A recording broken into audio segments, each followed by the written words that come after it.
Hey guys, we're going to go over reptiles in this video, and this will be our first introduction to quadrupeds. With this addition of 2 extra limbs, we're going to have to be extra careful with the ground plane. Let's look at the side view and we'll go over how to break down this animal into basic forms. I wanted to cover this first because these shapes will apply to all quadrupeds, just in slightly different shapes and proportions. The body can be separated into 6 or 7 parts depending on the animal. This includes the head, neck, chest and shoulders, abdomen, hips, the tail if they have one, and legs. For the head, we can use this rectangular shape that has a taper. Feel free to use whatever variation of this simplified head that works best for you. So if you prefer to use a shape that's a little bit more organic or just to carve in more planes, then go for it. And for the neck, we're going to use this tapered cylinder or this slightly organic rectangle.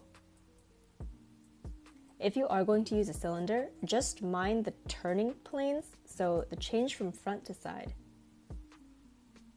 Now this area around the shoulders and chest have a lot of structure.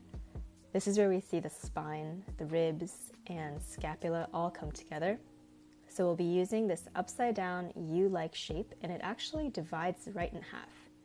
As the animal walks, you'll be able to see this, especially with felines, and these 2 pieces move up and down separately.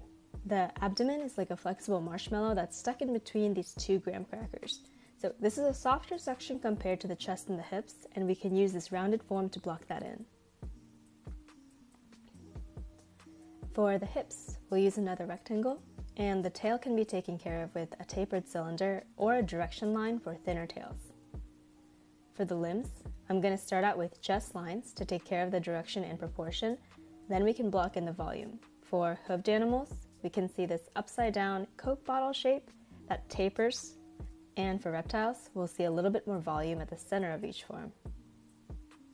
Let's move on to anatomy. I'll run through this section fairly quickly, focusing on things that set the different animals apart. So here's the skeletal form of a generic reptile.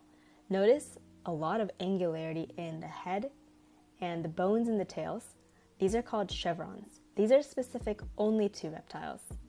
And notice how the ankles or tarsals on some reptiles, especially thinner lizards, actually adds an extra direction line compared to things like Komodo dragons or just larger reptiles in general, and they will have a more traditional hind leg without this extra line. The musculature can be broken down like this. Notice the similarity between the musculature we went over previously, the same parts in different proportions.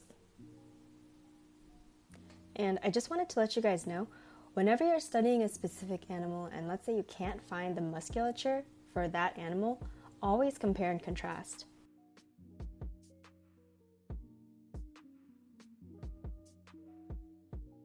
Remember that these same fundamental parts are going to repeat in different animals, so it's about fitting those parts into the proportions.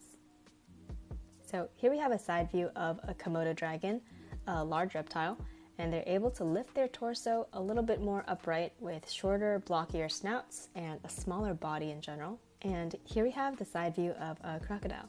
They have a wide lower jaw, a flat body, and a massive tail. And I'm going to carve in a little bit more detail here. Even when I'm blocking in the detail, I'm not necessarily trying to render everything out. I'm not looking for any kind of like light source. I'm not trying to polish this image or anything. At this point, the study is just about gathering information and jotting that down. Now, looking at the head, many reptiles have flattened out triangles for heads and eyes that sit near the top of the head. So we can use that cylinder to thread through to achieve symmetry in terms of placement. And also take note of where the mouth ends, and notice that it sits fairly close to the eye and ends past it. This line is also not just going to be a straight line, there's going to be a slight curvature or a very exaggerated motion when it comes to things like alligators or crocodiles. And when you're thinking about scales and texture, think more in terms of the mass of the flesh and how it folds over on itself. Show the form through the folds and weight rather than just surface texture. Now let's take this crocodile and project it into a 3/4 view with movement. I'm going to start out with the head, and following the perspective I've established on the top of the head and the snout, I'm building out each section of the body. And for the tail, I'll make it go down like this because we ran out of space. And for the body, we cast it into a pretty standard 3/4 view. So let's introduce a little bit of movement through the legs. Any kind of change in the legs is going to help make the sketch look a little bit more dynamic and less taxidermic, I guess. And I'm also going to block out placements for the eyes and the mouth. Now I'm going to go in and ink this guy, carving in the silhouette and adding some extra texture and folds that interrupt that silhouette. For value, I'm going to stick to the area right around the head and focus grouping together the texture around the neck instead of blocking out separate scales. And that is our chapter on reptiles. For your assignment, pick 1 to 2 reptiles and draw out the side view, basic form breakdown, some callouts, and put the animal in motion. Really focus on trying to separate out the different sections in the body because with reptiles, everything can kind of mush together, especially on flatter ones. Try your best to find that differentiation between shoulders and abdomen and hips. And how you can do that is just look at the areas where the arms and the legs are coming out from. Those will be aligned to that shoulder area and the hip area. And next up, we'll get into some hoofed animals. I'll see you in the next video. Bye guys.